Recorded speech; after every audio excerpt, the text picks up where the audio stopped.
Adapun sesungguhnya pertolongan kita ialah datang dari Allah Bapa pencipta langit dan bumi, Allah yang setia, yang tidak pernah meninggalkan perbuatan tangannya. Turunlah atas kita sekalian damai sejahtera dari Tuhan kita Yesus Kristus, dan persekutuan kita bersama dengan Allah Roh Kudus. Amin.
beranjak dari rumah kami Tuhan, tapi Engkau menuntun kami seberapa kami yang boleh datang di tempat ini Tuhan.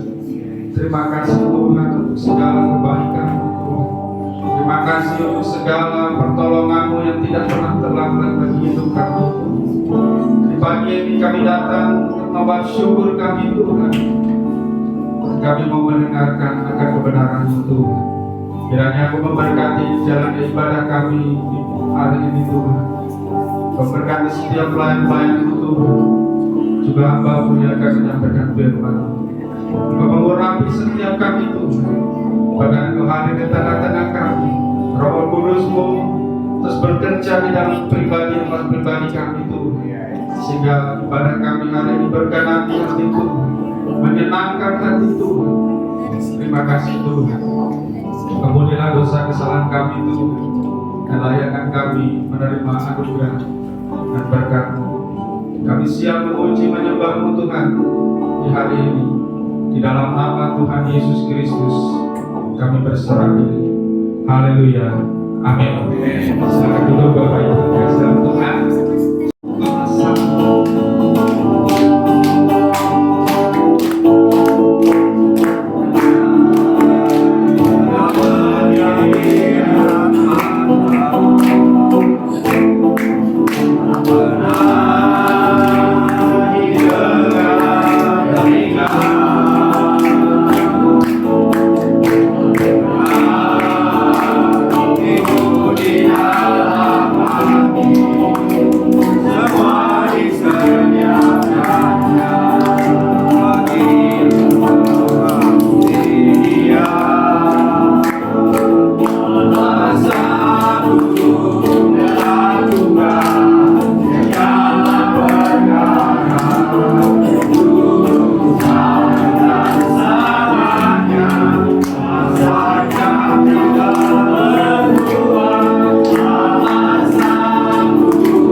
Amin, Bapak Ibu. Amin.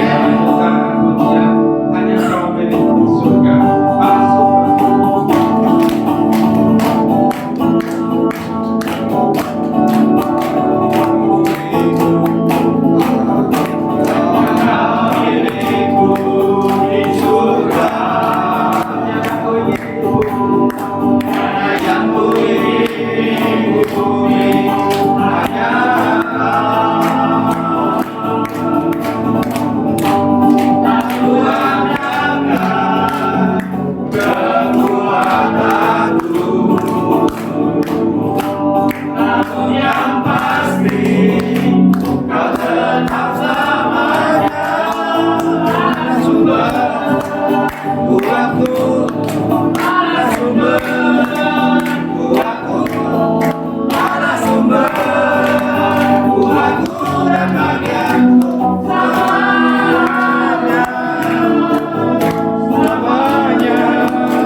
Pengakuan iman prasul. Aku percaya kepada Allah, Bapa yang Maha Kuasa, hari langit dan bumi, dan pada Yesus Kristus Anak yang Tuhan Tuhan kita, yang dikandung dari Roh Kudus, lahir dari anak dan Maria, yang menderita sengsara di bawah tangan Pontius Pilatus, disalibkan, mati dan dikuburkan, turun ke dalam kerajaan maut, pada hari yang ketiga bangkit pula dari antara mati, naik ke surga, duduk di sebelah kanan Allah, Bapa yang Maha Kuasa, dan dari sana yang akan datang untuk menghakimi orang yang hidup dan yang mati.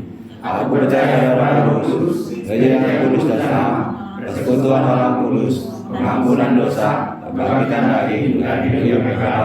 Amin. Silakan duduk. Kita persiapkan nanti. Kami beribadah dan datang ke rumah Tuhan. Itu sebab karena Tuhan baik bagi kami. Sebab itu kami datang kepada Tuhan. Sebab itu Tuhan, sebelum kami lebih jauh menghampiri Tuhan untuk mendengar firman Tuhan, ampuni segala dosa dan kesalahan kami. Sucikan basuh oleh kuasa darah yang kudus.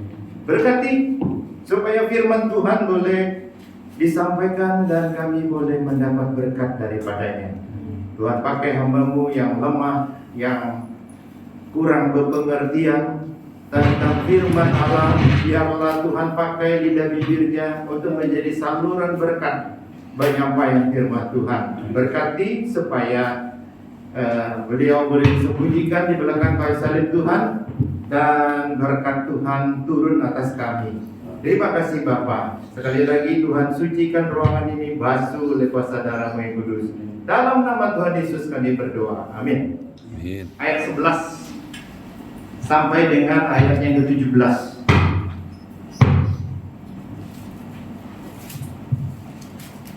Di sana judulnya Yesus membangkitkan anak muda di Nain.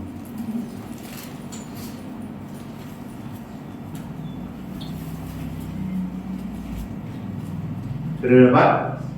Lukas pasal yang ke-7 ayat 11 sampai dengan ayat yang ke-17. Saya membaca ayat-ayat yang ganjil, Bapak Ibu Saudara membaca ayat yang genap, dan pada waktu yang ayat ke-17 kita baca sama-sama ya. Saya mulai terlebih dahulu. Lukas pasal 7 ayat yang ke-11. Kemudian Yesus pergi ke suatu kota yang bernama Nain. Murid-muridnya pergi bersama-sama dengan dia. dan juga orang banyak menyertainya berbondong-bondong. Silakan. Setelah dia dekat pintu gerbang kota, ada orang mati di pintu keluar. Anak laki-laki, anak tunggal ibunya yang sudah janda, dan banyak orang pada kota itu menyertai janda itu. Dan ketika Tuhan melihat janda itu, tergeraklah hatinya oleh belas kasihan. Lalu ia berkata kepadanya, jangan menangis. Dan dia mengambil kesusahan ibunya yang menyintunya. Dan sedang orang khusus berhenti, dia berkata, hai anak muda, aku berkata kepadamu, bangkitlah. Maka bangunlah orang itu dan duduk dan mulai berkata-kata, dan Yesus menyerahkannya kepada ibunya. Semua orang itu ketakutan, mereka memegang Allah sambil berkata, seorang nabi datang menuju di tengah-tengah kita, dan Allah adalah kabar umatnya. Sama-sama.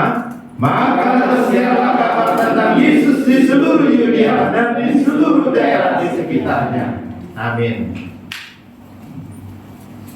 Saudara-saudara, hari ini saya memberikan tema firman Allah, karya Allah dalam sebuah rencana. Saya punya kakak perempuan, umurnya beda 3 tahun ya, 2 tahun sama saya. Sekarang umur dia 65 tahun. Bulan Desember akhir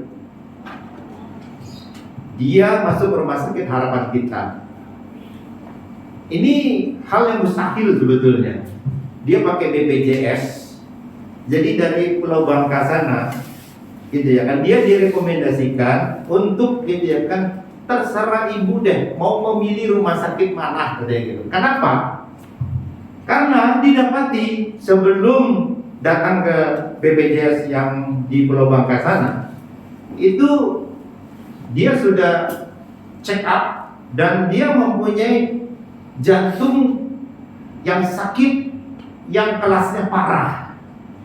Jadi ini nggak bisa ditangani sembarangan. BPJS sana meminta supaya dia memilih mau di sini, maksudnya di Bangka sana. Di sana juga ada rumah sakit atau di mana terserah. Dia konsultasi sama saya bilang pilihlah Harapan Kita Jakarta. Kenapa? Karena di sana rumah sakit rujukan nasional.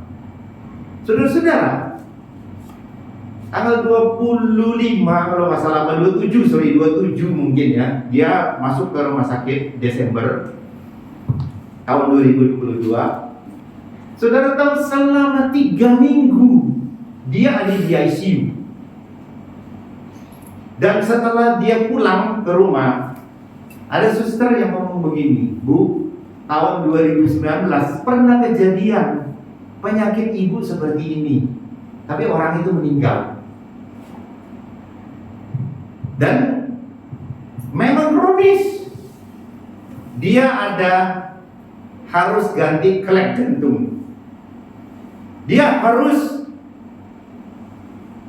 dilakukan pengikisan untuk penebalan jantung.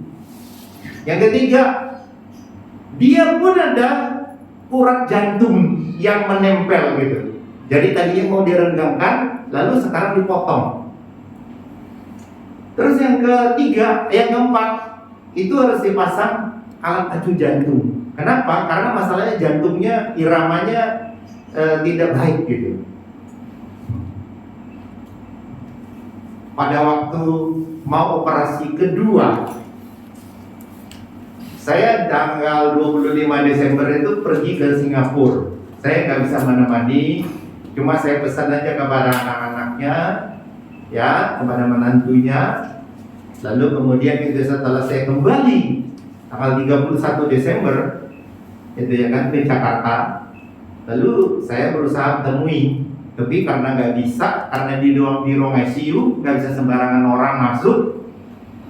Nah, pada saat mau operasi kedua itulah saya punya kesempatan masuk. Kenapa? Dia panggil saya, maksudnya untuk supaya datang. Saya cukup terkejut gitu ya kan, dengan apa yang dia minta. Dan jujur ngomong, saya keluar air mata. Kenapa? Dia bilang, tolong supaya saya jangan diusahakan lagi. Karena dia udah gak mampu untuk itu. Tolong supaya saya jangan diusahakan lagi. Saya menepis kata-katanya. Saya bilang, kamu tidak boleh ngomong sembarangan. Karena kita bukan mengusahakan. Karena apa? Nyawa itu milik Tuhan. Kalau Tuhan belum jemput, tidak bisa. Dia bilang, karena di ambang batas antara hidup dan mati, dia bilang dia melihat bahwa di rumah sakit harapan kita itu banyak setan, katanya gitu. Dia ingin menarik dia, gitu ya kan. Dia bilang, setannya ngomong begini, ini gara-gara Ahok, katanya. Ahok itu jahat, katanya gitu. Masa setan gitu ya kan berpolitik. Iya kan? Iya kan? Jadi apa yang tidak baik buat setan berarti Ahok benar, betul kan? Lalu dia sudah melihat, katanya papa saya, terus kakek nenek saya, terus adik saya yang dokter yang meninggal di Amerika kemarin yang saya cerita setelah vaksin itu, katanya naik kuda putih, katanya mau jemput dia. Terus sudah disediakan tandu, katanya. Tapi Tuhan Yesus bilang, katanya belum waktunya. Begitu. Oke. Jadi saya hitung-hitung nih, gitu ya kan. Kalau dia dari mulai masuk tanggal 27, dari tanggal 27 Desember sampai 3 minggu dia di rumah sakit dan di ICU, saya hitung-hitung itu biaya kalau ditanggung sendiri berkisar antara 600-an juta sampai 700-an juta. Itu makanya kita bersyukur ya. Jadi BPJS membantu menolong. Saudara-saudara, seperti yang saya bilang tadi, tema saya firman Tuhan hari ini adalah karya Allah dalam sebuah rencana. Apa rencana Allah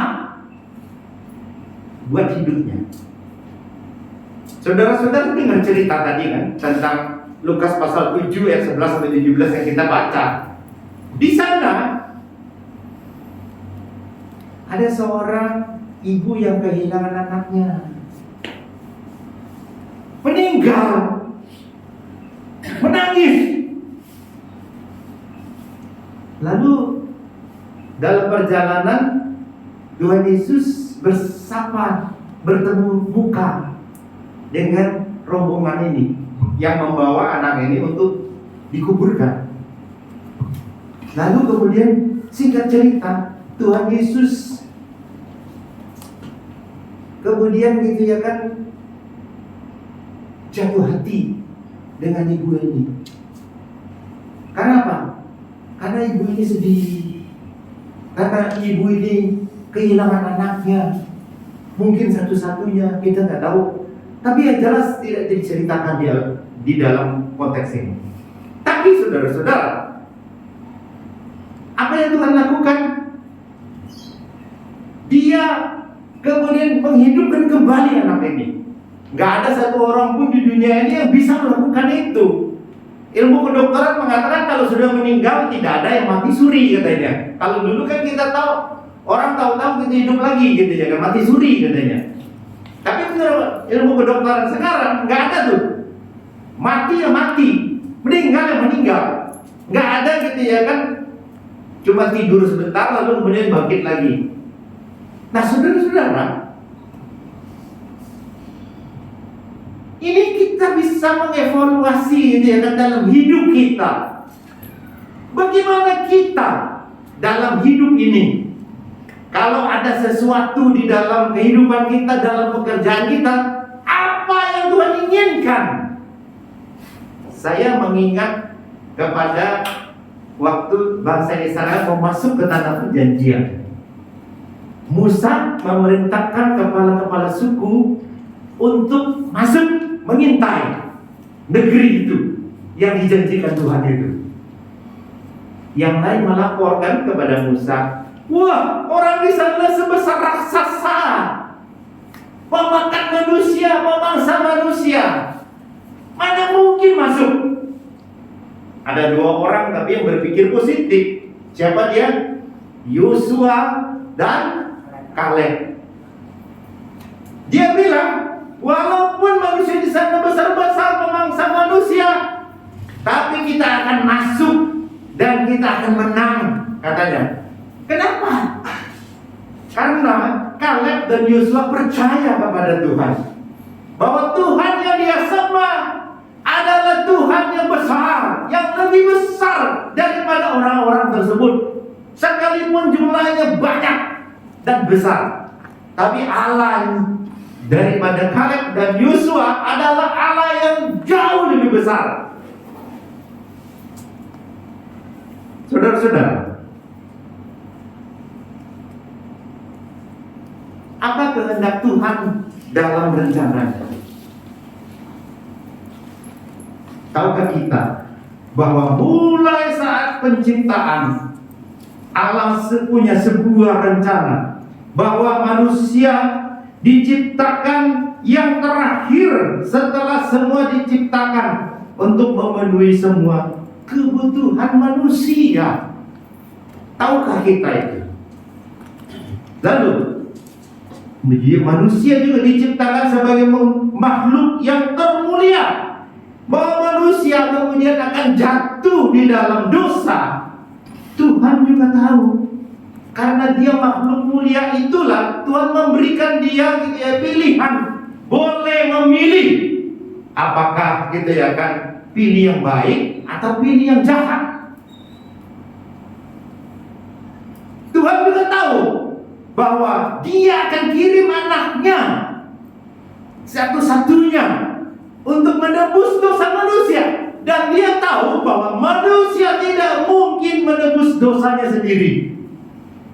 Saudara mau berbuat baik kek, saudara mau melakukan sesuatu untuk menyumbang gereja sekalipun, mensupport hamba Tuhan, Tuhan tahu bahwa manusia tidak bisa menebus dirinya sendiri. Oleh karena itu, tahukah saudara?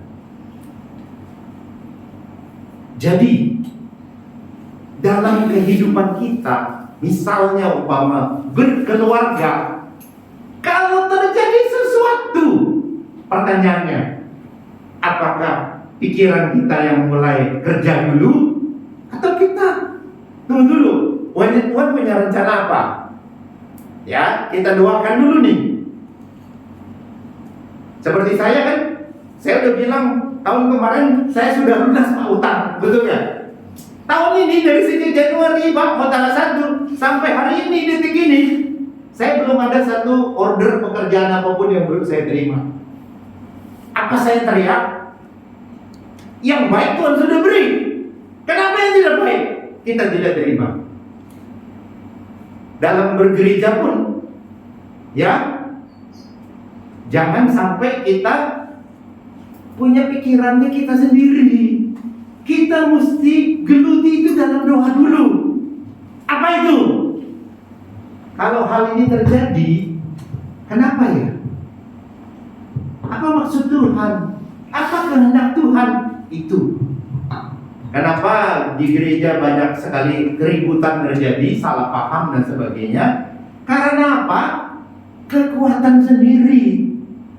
Saudara percaya? Kalau kita pakai kekuatan Tuhan, misalnya di dalam berkeluarga, nggak ada cekcok, betul nggak? Percaya? Asal dua-duanya, ibu dan bapaknya, kedua-duanya suami istri berdamai sama Tuhan. Jangan punya pikiran sendiri, keinginan sendiri, maunya sendiri. Gak bisa. Saya bikin satu ini lukisan. Kebetulan di gereja Mampu Besar sana di KRI ada satu teman, dia juga hamba Tuhan sebetulnya, ya, dia melayani, tapi dia jago melukis tuh. Saya senang melukis. Kalau Bapak Ibu datang ke rumah saya tuh selama pandemi, saya lukis semua tuh tembok yang bagian depan itu. Saya lukis semuanya, pemandangan lah, gitu ya kan, hutan lah, orang sedang duduk nyantai di situ lah, gitu ya kan, dan seterusnya. Ada gambar juga anjing saya juga saya lukis di situ, gitu ya. Saya senang melukis, ya. Itu sebabnya makanya begitu ketemu beliau, saya bilang, Pak, kalau misalnya umpama melukis keluarga saya yang lengkap, kebetulan ada satu foto waktu saya pergi ke Jepang, itu saya foto gitu ya kan, sekeluarga full. Bisa nggak ini dibuat? Dia bilang bisa, gitu ya kan. Setelah bernego sama harga, gitu ya kan, karena teman katanya dia kasih diskon banyak katanya gitu. Oke. Setelah dibuat nih kemarin, gitu ya kan, saya bawa pulang karena udah selesai. Jadi singkat cerita, sampai rumah saya buka, saya mau bikin surprise istri saya, gitu ya kan. Wah, ini lukisan bagus, gitu ya kan. Tapi malah saya diomelin. Tapi saudara juga hati-hati nih di gereja sini, karena apa? Ini ada marshal nih, ada apa namanya polisinya nih. Jadi waktu dia lukis, ada memang saya komentarkan gitu ya kan, Pak, yang ini matanya kayaknya dari foto beda deh, ini lebih sipit gitu ya kan, ini kayak matanya agak juling gitu ya kan, diperbaiki tuh. Tapi sampai di rumah, saya pikir foto bagus gitu ya kan, saya kasih lihat ukurannya semeter 20 kali semeter, kan besar itu, ya kan, bagus gitu ya kan. Saudara jangan tanya harganya lah, mahal gitu. Buat saya ya mahal gitu ya. Terus kemudian setelah itu gitu ya kan, dia bilang, ini apaan sih, rambut saya kayak begini, muka saya kok bulat, dia bilang gitu ya kan, segala macam gitu ya kan. Oke, saya bilang gitu. Lalu kemudian saya tempelin gitu ya kan, itu stiker gitu ya kan, yang warna putih itu yang biasa nulis-nulis itu. Saya kasih apa namanya, pakai spidol. Nah, ini kalau kayak begini gimana gitu ya kan. Lalu saya share kepada yang melukis, Pak, karena saya juga memang senang melukis. Saya bilang, kirim aja nanti ke saya gitu ya kan, itu catnya aja, nanti saya perbaiki seperti gambar saya itu, saya bilang gitu, yang saya udah tempelin tadi kertas tadi. Lalu kemudian gitu ya, dia akhirnya bilang, bagaimana kalau Senin besok nih maksudnya, dia datang ke rumah untuk memperbaikinya. Saya bilang, saya nggak enak Pak gitu ya kan. Nggak apa-apa, itu kan servis saya katanya gitu ya kan. Akhirnya saya bilang, oke, kunjunganlah ke rumah saya, perbaiki. Kebetulannya orang ada gitu ya kan, biar dia senang aja lah, sepuas-puasnya. Lalu kemudian, kenapa ini terjadi saudara? Karena maunya saya, betul kan? Saya nggak menyalahkan dia, tapi salah saya gitu. Jadi dalam hidup jangan selalu menyalahkan orang lain ya. Kita mesti evaluasi. Kita harus berdiam diri. Apakah ini salah saya atau bukan? Gitu ya kan? Jangan main tuduh gitu. Ingat, nunjuk orang itu 2 di sana, betul lah? Yang 3 di mana? Kita sendiri. Jadi lebih banyak harus mengevaluasi diri gitu ya kan? Apalagi kepada Tuhan, nunjuk Tuhan. Tuhan, tolonglah, saya jangan diusahakan lagi. Gak bisa dong. Ya kan, kalau Tuhan mau kamu hidup, hiduplah, betul kan? Ingat, anak seorang perempuan yang ada di Naim itu sendiri, gitu ya kan? Karena Tuhan mengasihaninya, anaknya toh dibangkitkan, hidup kembali. Itu bukan karena maunya kita, tapi maunya Tuhan. Memang ibunya berharap anaknya tidak meninggal, memang, tapi itu kehendak sendiri manusia. Ingat ya, dalam bertindak jangan mendahulukan Tuhan. Saya ini juga menegur saya. Sama, kita manusia lemah, betul kan? Ya, yang saya bilang nunjuk orang gitu ya, nunjuk Tuhan gitu ya kan. Tapi 3 di kita. Ingat, segala sesuatunya punya Tuhan, rencana Tuhan, bukan rencana kita, bukan maunya saya, gitu ya kan. Jadi apalagi nih kalau nunjuk pendeta misalnya gitu ya kan, hati-hati gitu ya kan, dia hamba Tuhan loh, Tuhan marah sama kita gimana? Gitu ya kan? Jadi kita mesti juga gitu ya kan adil, bijaksana. Saudara lihat bagaimana Kaleb dan Yosua. Saudara, Tuhan akhirnya karena dosa bangsa Israel, semua generasi tuanya tidak boleh masuk ke tanah perjanjian, kecuali hanya Yosua dan Kaleb. Betul? Inilah rencana Tuhan. Rencana Tuhan adalah supaya generasi-generasi berdosa tidak masuk di situ. Saya bersyukur saya bilang sama gereja di tempat ini. Kenapa? Saya mulai dulu beribadah gitu ya kan, dari yang namanya pakai lampu strongking. Ya, itu belum ada listrik, lampu strongking. Duduk di lantai, ya coba aja segelintir orang gitu ya kan, mulai ibadah sampai hari ini. Tapi saya juga bersyukur. Ini katanya tadi gitu ya kan, pemain musik gak hadir karena sakit katanya gitu. Entah sakit, entah karena hujan, kita gak pernah tahu gitu ya kan. Tetapi ada aja gitu penggantinya. Saya nggak tahu, Mas itu anggota sini apa bukan? Bukan ya. Bukan ya? Nah, ya bolehlah membantu sini ya. Terus bantu kembangkan, tumbuh kembangkan, gitu ya kan? Supaya kalau bisa mengajar juga yang lain. Nah, itu yang saya bilang. Kalau kita berdiam diri, Tuhan punya rencana apa ya? Kok saya ditempatkan hari ini di sini ya? Bukan untuk pindah gereja. Saya juga melayani di Kalung Kudus, betul kan? Tapi saya anggotanya sebenarnya adalah di GKRI Gunung Besar. Jadi kita mesti lihat gitu ya kan, bagaimana rencana Tuhan. Apa yang Tuhan kehendaki di dalam hidup kita ini, dalam berkeluarga kita. Bagaimana kita harus bertindak? Jangan sekali lagi mendahulukan Tuhan. Kita punya pikiran, kita punya perasaan. Gak bisa saudara-saudara. Kalau Tuhan mau semua yang ini kita harus lalui, ya perjalanan kita harus lalui. Karena itu apa? Rencana Allah. Dan kita tidak pernah tahu apa itu rencana Allah. Kayak saudara misalnya umpama bilang begini kan, saya kalau tahu dari dulu kamu seperti ini, saya nggak mau menikah sama kamu. Ada nggak yang begitu? Nggak sedikit ya. Banyak ya. Mulutnya cerewet, gitu ya kan. Kamu malam-malam lagi buang angin sembarangan, gitu ya kan. Banyak kali, ya. Dan sebagainya, gitu ya kan. Kalau saya tahu dari dulu, saya nggak mau menikah sama kamu. Saudara tahu nggak? Menikah sama orang lain belum tentu gitu kan tidak lebih baik daripada dia. Suamimu, istrimu, ya. Sekarang udah banyak pengalaman. Kalau dulu kan belum pengalaman gitu ya kan.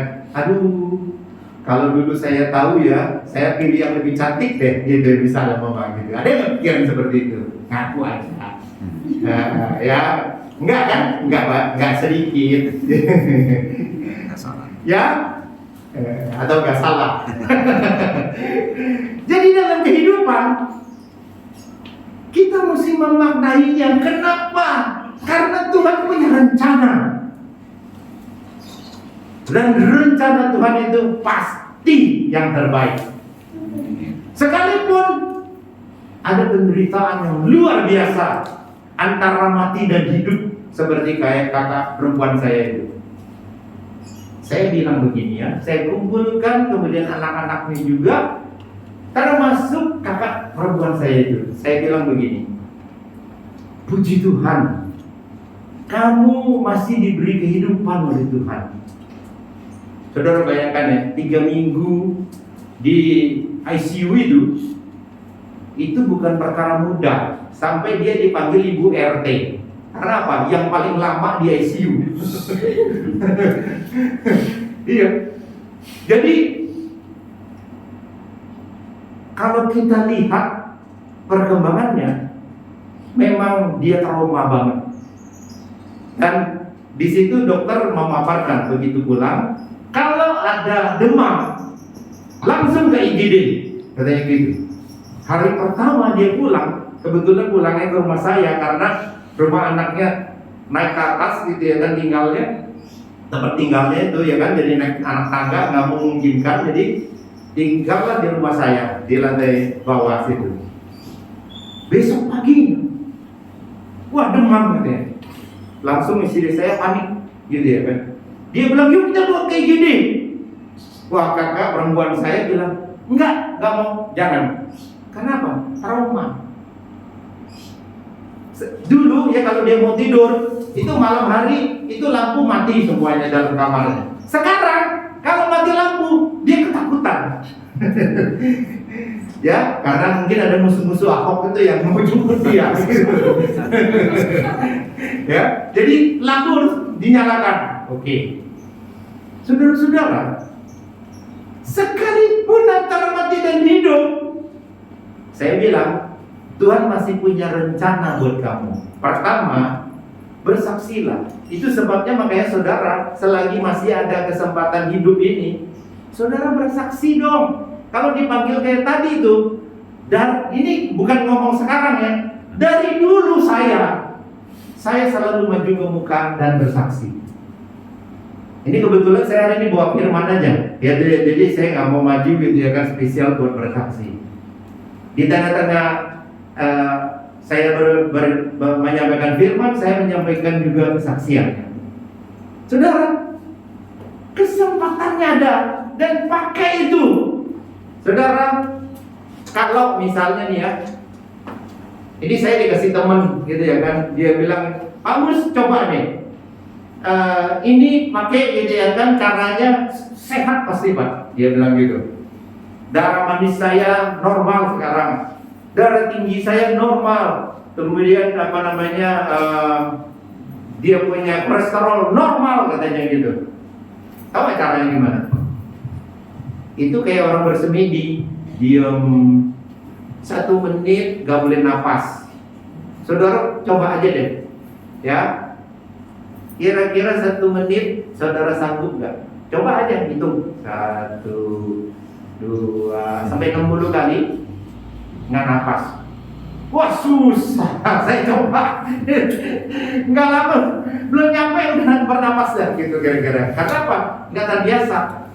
Saudara diberikan 1 hari 24 jam kali 60 detik oleh Tuhan napas gratis. Masa sih saudara nggak bisa bersaksi? Hah? Ucapkan syukur dong kepada Tuhan, gitu ya kan? Sang pemberi hidup itu, betul kan? Saya bersaksi, saya bersyukur banget karena hari ini gitu ya kan, saya tidak seperti kayak orang-orang yang sakit COVID sana, sesak napas. Betul gak? Puji syukur kepada Tuhan. Kita ucapkan syukur kepada Tuhan. Tuhan baik. Tuhan baik. Tuhan sangat baik. Bisa gak saudara juga bersaksi di tengah-tengah penderitaan saudara? Saya ini sambil menyampaikan firman, menyampaikan juga kan, dari bulan Januari sampai hari ini tidak ada 1 order yang saya terima sekarang belum. Tapi saya percaya. Nah itu, ingat ya, iman. Saya percaya Tuhan sedang merencanakan yang terbaik buat saya. Gitu. Ada nggak di tengah-tengah sakit saudara maju? Saya bersyukur hari ini saya sakit. Coba bilang gitu. Ini contoh tadi nih, hamba Tuhan, gitu ya kan? Dan calon gembala nanti bilang, saya sakit. Tapi ada baiknya saya bilang pakai masker. Jadi kalau saudara cerita kayak begitu, orang pada takut deket-deket kamu gitu ya kan? Ya, itulah hidup. Di tengah-tengah kesulitan kita bahkan Tuhan punya rencana. Gitu. Jadi itu kita mesti ucapkan syukur kepada Tuhan. Itu tadi yang nomor 1. Nomor 2, rencana Allah terhadap orang yang bersangkutan. Kenapa manusia berdosa? Karena dia, yang saya bilang tadi, Dia ciptaan yang termulia. Dia mempunyai kemampuan memilih yang baik dan yang buruk, mempunyai kemampuan untuk mencipta. Dan Tuhan tahu manusia akan melanggar perintah Allah dan berdosa. Jadi saudara jangan nyimpen-nyimpen deh, gitu ya kan. Kalau misalnya pada sesuatu, Tuhan tahu, akui aja, gitu loh. Nggak boleh gitu kan sembunyi-sembunyi. Seperti kayak Adam dan Hawa setelah berdosa kemudian gitu ya kan, itu menghindar, melarikan diri. Dia ngumpet dengan Tuhan. Apa Tuhan tidak tahu? Tuhan tahu. Sekecil apapun perbuatan kita yang melanggar firman Allah, Tuhan tahu. Itu sebabnya akui. Tuhan punya rencana memang. Tapi di tengah-tengah rencana itu, kita juga bisa jatuh di dalamnya. Jatuh dalam dosa. Seperti itu, jangan main-main dengan kehidupan kita. Apapun Tuhan tahu. Apapun Tuhan yang nomor satu. Itu tempatkan dia dalam yang namanya berkeluarga, bekerja. Nah, teman saya satu baru kemarin cerita, dia istrinya orang Jepang, ada anak satu tapi tinggal di Jepang, tapi dianya tinggal di sini sekarang. Kenapa? Dia udah usia pensiun, akhirnya dia bekerja di perusahaan Jepang di Indonesia. Saudara tahu, dalam bekerja banyak sekali kan pernak-perniknya kan, gitu ya kan? Yang bekerja tahu. Ya Pak Indra ya, dalam bekerja itu orang nggak senang sama kita lah, pengen depak kita lah, gitu ya kan, pengen menjauhkan kita lah. Pokoknya kalau bisa kita sengsara, dia doang yang sukses. Begitu kan kira-kira. Dalam berkompetisi juga begitu. Oke? Nah, saudara-saudara, kepala HRD-nya, Human Resource Development-nya, itu nggak senang sama dia. Alasannya itu karena dia kan bagian produksi. Yang teman saya ini, dia general manager jabatan, ya, dan dia mengepalai orang-orang yang berproduksi di sana. Satu hari mesinnya rusak. Lalu kemudian bagaimana caranya supaya dia kejar? Karena masalahnya gitu ya kan, seperti di perusahaannya itu kan dia terima pekerjaan, ada target. Nah kalau mesin satu rusak, udah terbengkalai. Jadi akhirnya nggak tercapai, gitu ya kan, itu produksinya. Akhirnya dia memperbaiki mesin itu, panggil orang, kemudian dia ditegur. Kenapa? Dia bilang itu ya kan, ini biayanya tinggi. Padahal dia anak Tuhan, jujur, dia bilang, saya tidak menerima uang apapun dari sana. Dan saya percaya orangnya sederhana kok. Dia nggak suka. Kemarin ini dia minta doa supaya ini memang ada bin ajaib itu.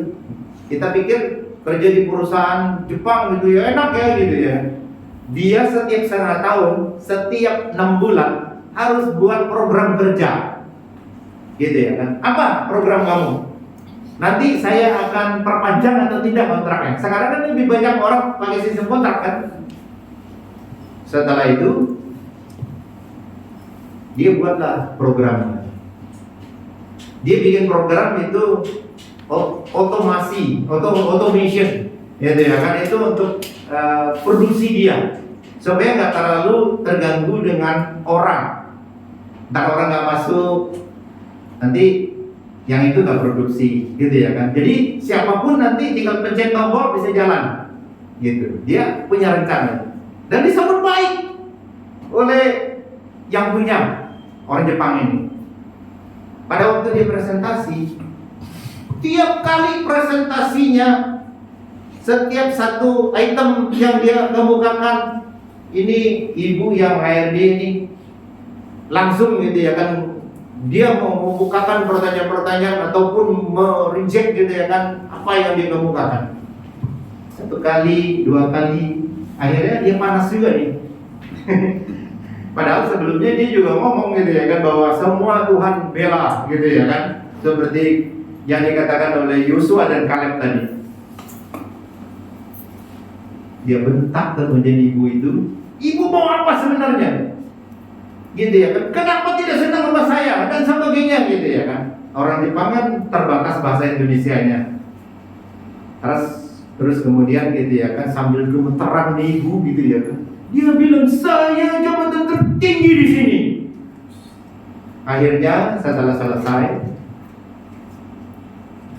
kemudian ada satu orang staf dari HRD dipanggil rupanya sama yang punya. Ditanya, kenapa? Ada kejadian apa? Gitu ya kan. Lalu kemudian akhirnya teman saya ini dipanggil sama yang punya orang Jepang itu. Dia bilang, kamu maju terus, kamu jangan khawatir, orang ini nanti yang saya akan gitu ya kan, keluarkan dari perusahaan, tidak berpanjang lagi kontraknya. Kira-kira begitu bahasanya. Tuhan buat sesuatu terjadi bukan untuk membuat kita jatuh, tapi Tuhan punya rencana.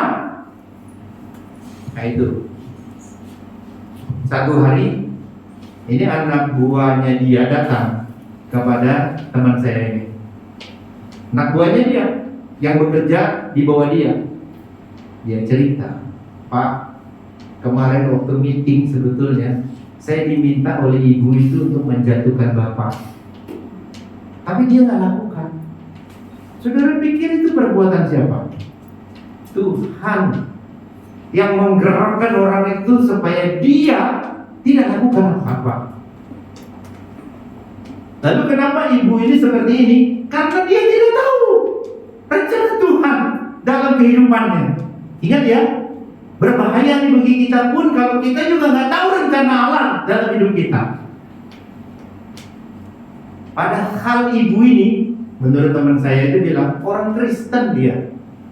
Cuma karena suaminya itu anggota DPRD atau DPR gitu ya kan. Jadi begitu. Oh, rupanya begitu ya.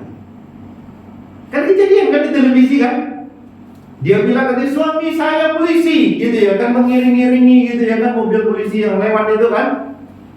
Padahal itu simpenannya kebongkar semua pada akhirnya kan. Saudara-saudara, dalam hidup kita jangan mudah menuduh orang lain atau Tuhan.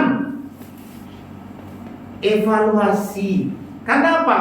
Itu rencana Tuhan di dalam kehidupan kita. Gak mudah memang. Untuk tahu persis rencana Tuhan itu gak mudah.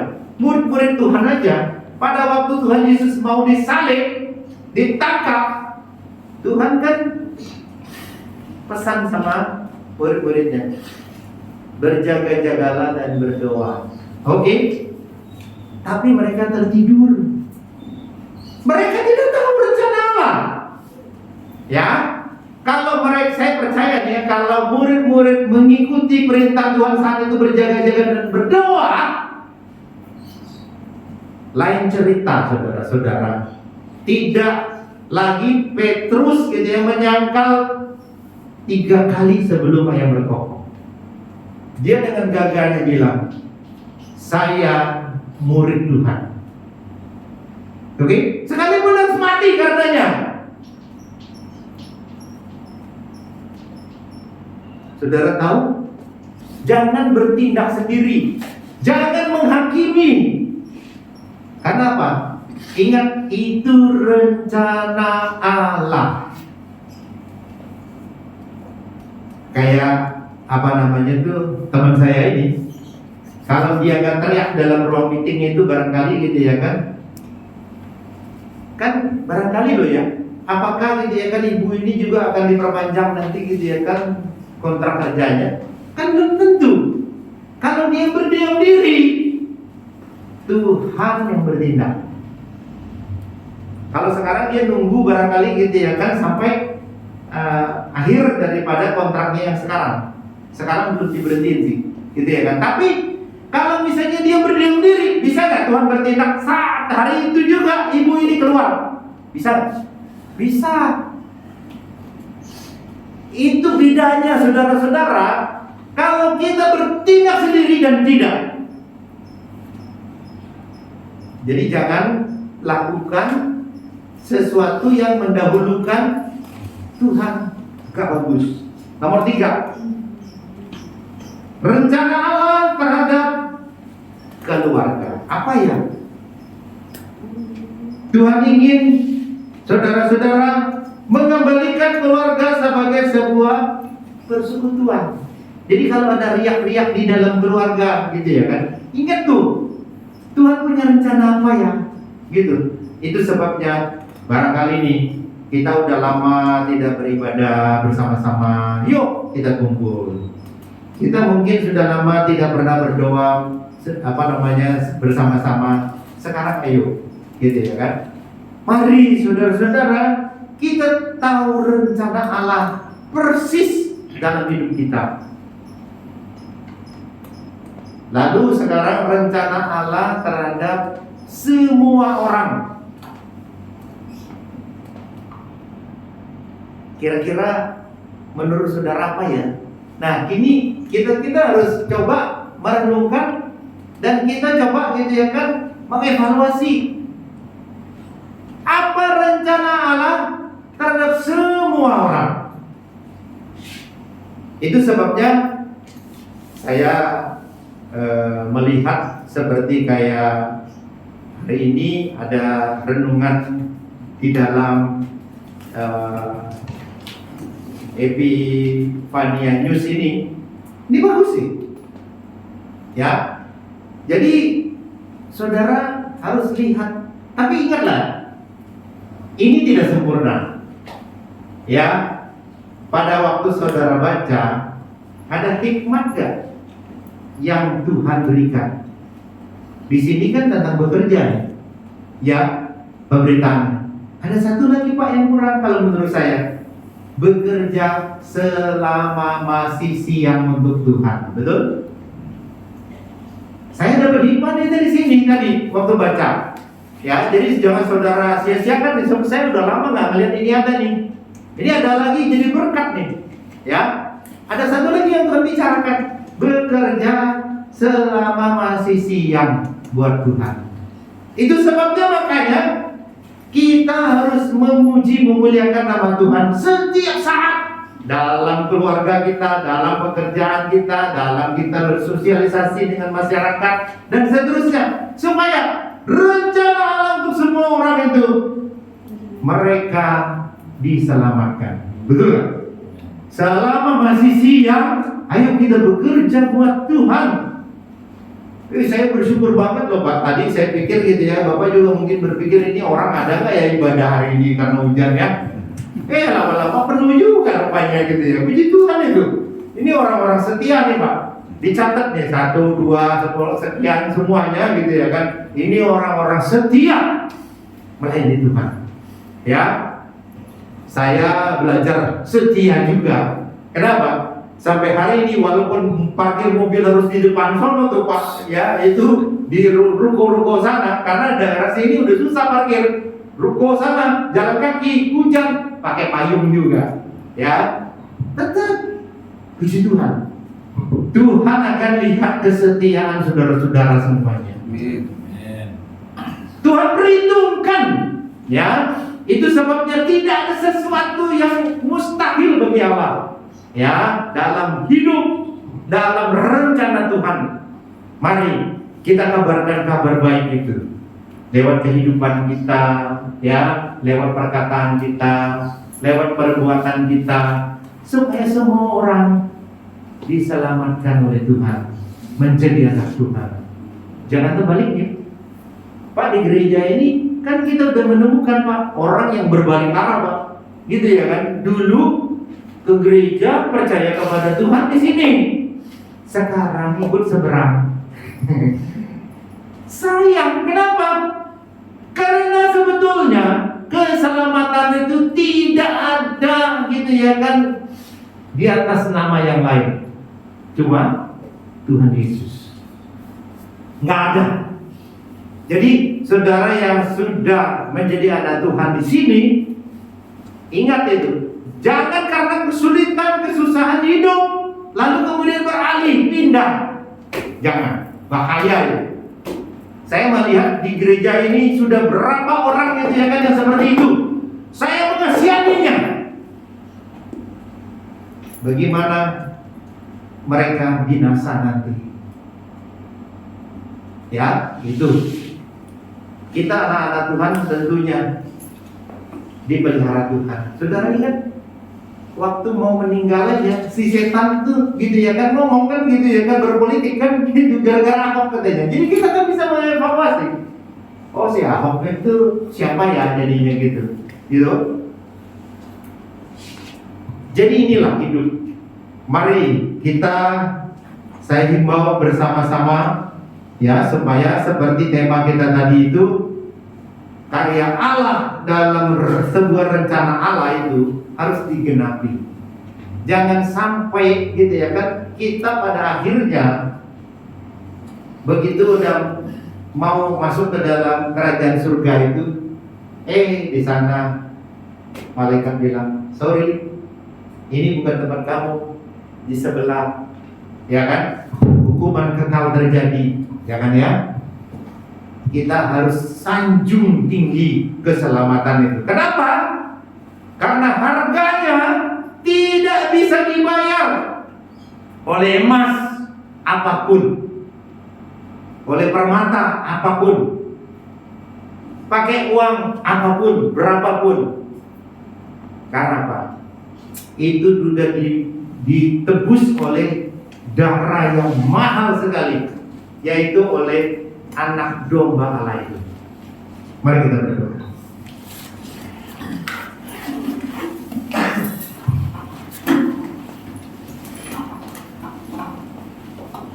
Bapa, kami bersyukur untuk firman Allah hari ini. Apa yang menjadi rencana Allah dalam hidup kami, dalam hidup keluarga kami, Tuhan tolong supaya kami boleh melaluinya dan kami boleh dikuatkan karenanya. Kalau bukan karena kekuatan dari Tuhan, tentu kami tidak sanggup.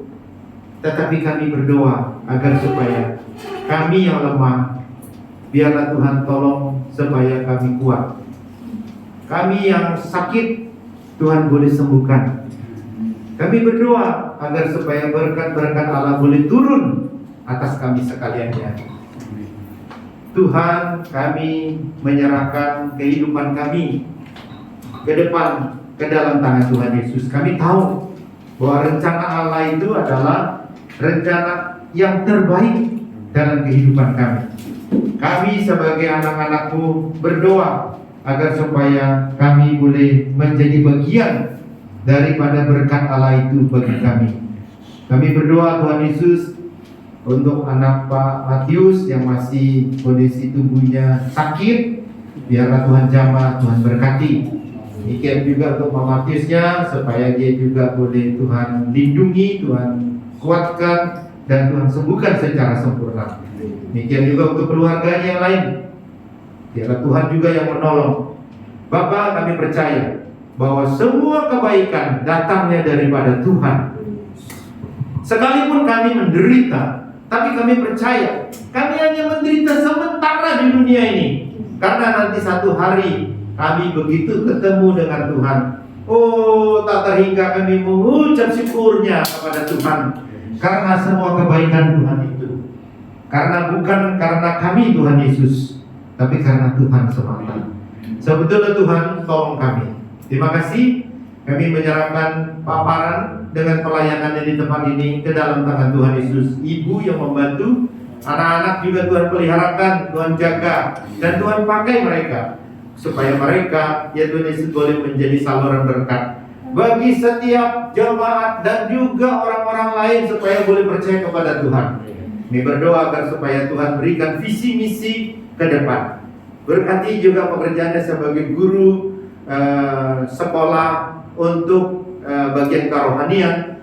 Biarlah Tuhan jamaah Tuhan berkati supaya lewat pelayanannya di sana pun maka anak-anak boleh dididik takut akan Tuhan, percaya kepada Tuhan. Biarlah Tuhan tolong agar supaya paparan dimanapun dia berada boleh menjadi saluran berkat kerohanian bagi banyak orang, sehingga ya Tuhan Yesus semua orang boleh dikenyangkan dengan kerohanian dan juga mereka boleh dipuaskan oleh firman Allah.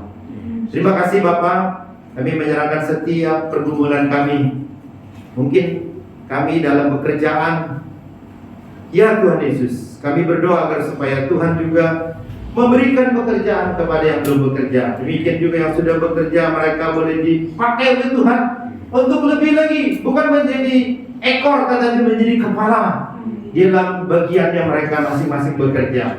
Kami menyerahkan untuk setiap perusahaan mereka bekerja dimanapun, biar Tuhan tolong agar supaya berkat Allah boleh turun, sehingga boleh menyalurkan berkat-berkat itu untuk memberikan kesejahteraan kepada setiap karyawan yang ada. Kami menyerahkan sekali lagi semua ini ke dalam tangan Tuhan. Berkati negara bangsa kami, presiden kami, Bapak juga Jokowi serta staf yang ada dari tertinggi, para menteri maupun sampai ke level bawah sampai RT, kami menyerahkan ke dalam tangan Tuhan Yesus. Untuk staf keamanan kepolisian yang saat ini dalam begitu rupa mempunyai kekuatan politik, agar supaya mereka juga boleh Tuhan tolong. Terima kasih. Kami menyerahkan ya Tuhan Yesus untuk setiap rencana Allah dalam hidup kami, dalam keluarga kami, dalam pekerjaan kami, dalam kami bernegara, dan dalam tangan Tuhan Yesus kami serahkan. Terima kasih Bapa. Lindungi kami dan berkati kami di dalam kehidupan ini. Terima kasih. Kami serahkan sekali lagi semua doa kami yang tidak sempurna ini, biar Tuhan sempurnakan. Ke dalam tangan Tuhan Yesus kami berdoa. Amin.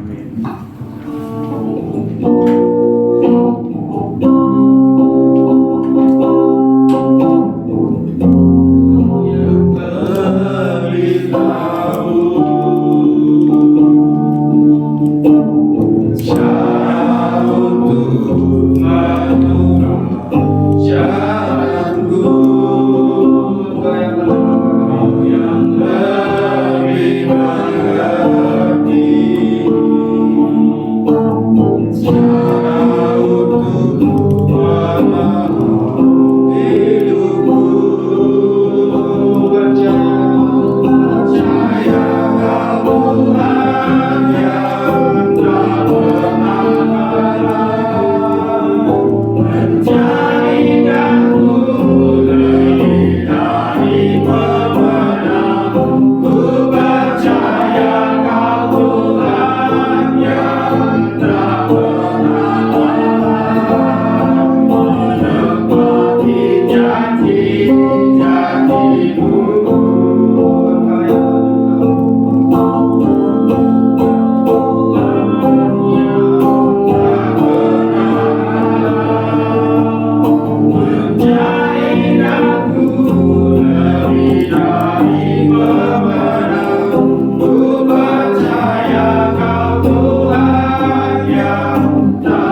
Bapa, kami bersyukur untuk pagi hari ini menjelang siang. Kami diingatkan untuk masuk atau selalu ada di dalam rencana Tuhan. Kami tidak boleh mendahului keinginan-keinginan kami. Kami harus mendahulukan Tuhan supaya kehidupan kami, kehidupan yang memuliakan Tuhan, kehidupan yang memperoleh berkat-berkat daripada Tuhan, kehidupan yang boleh menjadi saluran berkat. Kami akan melihat bagaimana Tuhan membela, bagaimana Tuhan mengurai segala sesuatunya kalau kami hidup di dalam rencana Tuhan. Berkati hamba-Mu yang telah menjadi saluran berkat bagi kami. Kami berdoa bersama-sama untuk beliau, untuk keluarga beliau, terus dikaruniakan kesehatan, kekuatan.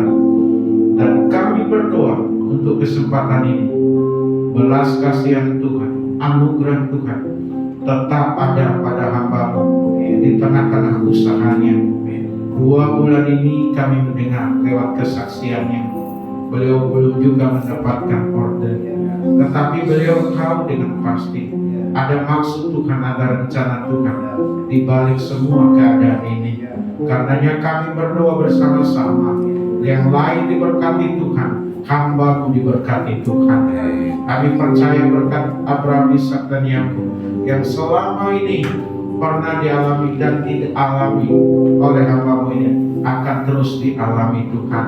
Di dalam nama Yesus, dalam waktu yang tidak lama, hamba-Mu ini juga boleh mendapatkan order yang baru. Karena hamba-Mu ini tidak menikmati sendiri, tetapi menjadi saluran berkat bagi banyak orang, termasuk untuk kami di sini, untuk gereja dan hamba-Mu. Di dalam nama Yesus, singkapkan, bukakan tingkap-tingkap langit itu. Terima kasih banyak Bapa di sorga. Kami juga berdoa untuk Meme yang hari ini berulang tahun. Tuhan tolong dalam usia yang masih muda, kami berharap, kami berdoa anak Tuhan ini, Meme ini bertumbuh dengan baik, baik secara fisik maupun kerohaniannya. Dia boleh mengandalkan Tuhan dan diberkati Tuhan. Kami juga berdoa untuk Pak Matius, terus Tuhan pulihkan kondisi fisiknya sehingga dapat beraktivitas dengan leluasa. Kami berdoa untuk anaknya dia dijamah, disembuhkan oleh Tuhan, sehingga bayi atau anak ini tidak mengalami hambatan di dalam pertumbuhannya. Terima kasih banyak Bapa di surga. Kami berdoa untuk keluarga, lepas keluarga di tempat ini, baik yang hadir hari ini maupun yang tidak. Kami berharap Tuhan, mereka semua sidang jemaat dikuatkan oleh Tuhan. Mereka memandangkannya kepada Tuhan, hidup dalam ajaran Tuhan, membangun persekutuan yang manis bersama dengan Tuhan. Sekalipun jumlah kami tidak banyak, jumlah yang tidak banyak ini kami berdoa berharap dipakai Tuhan dalam rencana Tuhan, menjangkau jiwa-jiwa baru ya Tuhan. Terima kasih, biarlah karuniakan kekuatan kesehatan kepada setiap sidang jemaat-Mu. Apa yang mereka usahakan kerjakan, biarlah juga dibuat Tuhan berhasil. Kami ingin melihat bagaimana Tuhan membela kehidupan tiap-tiap jemaat-Mu dari tahun ke tahun, dan mereka boleh bersaksi bagaimana Tuhan begitu baik dalam kehidupan mereka masing-masing, supaya itu juga disaksikan atau menjadi bahan kesaksian untuk menguatkan, meneguhkan iman dari yang lain, bahkan dipakai Tuhan untuk membawa orang lain datang kepada Tuhan Yesus. Terima kasih, hamba berdoa, kami berdoa bersama untuk segala niat-niat orang jahat yang hendak menyerang kami, yang hendak menakut-nakuti kami, yang hendak membuat kami celaka, yang ingin membuat dan mempermalukan kami. Kami tolak di dalam nama Tuhan Yesus. Terima kasih banyak Bapa di surga. Terima kasih. Hari ini kami boleh dipertemukan satu terhadap yang lain. Minggu depan kami boleh kembali beribadah di tempat ini. Terima kasih. Inilah doa kami. Kami mau pulang, Tuhan sertai di sepanjang perjalanan pulang, baik yang dekat maupun yang jauh. Dan bahkan sepanjang minggu ini, yakinkan setiap kami bahwa kami disertai oleh Tuhan Yesus. Kasih Bapa, ini doa kami hanya kepada Tuhan Yesus. Kami berdoa bersyukur. Haleluya. Mari kita bersama-sama mengucapkan doa Bapa kami. Bapa kami yang di surga, dikuduskanlah namamu, datanglah kerajaan-Mu, jadilah kehendakmu di bumi seperti di surga. Berikanlah kami pada hari ini makanan kami yang secukupnya, dan ampunilah kami kesalahan kami, seperti kami juga mengampuni orang yang bersalah kepada kami. Dan janganlah kami ke dalam pencobaan, tetapi lepaskanlah kami dari yang jahat. Karena Engkaulah yang punya kerajaan dan kuasa dan kemuliaan sampai selama-lamanya. Sidang jemaat milik Tuhan, kekasih-kekasih dari Tuhan Yesus yang telah ditebus dari kematian, yang telah diubah statusnya dari musuh Allah menjadi kekasih-kekasihnya. Hanya arahkanlah hati dan pikiran kita dan terimalah berkat yang daripada Allah. Dapat kasih karunia dari Bapa kita di sorga, damai sukacita di dalam Tuhan Yesus Kristus, pimpinan persekutuan bersama dengan Allah Roh Kudus menyertai setiap kita hari ini, besok, bahkan sampai selama-lamanya. Amin.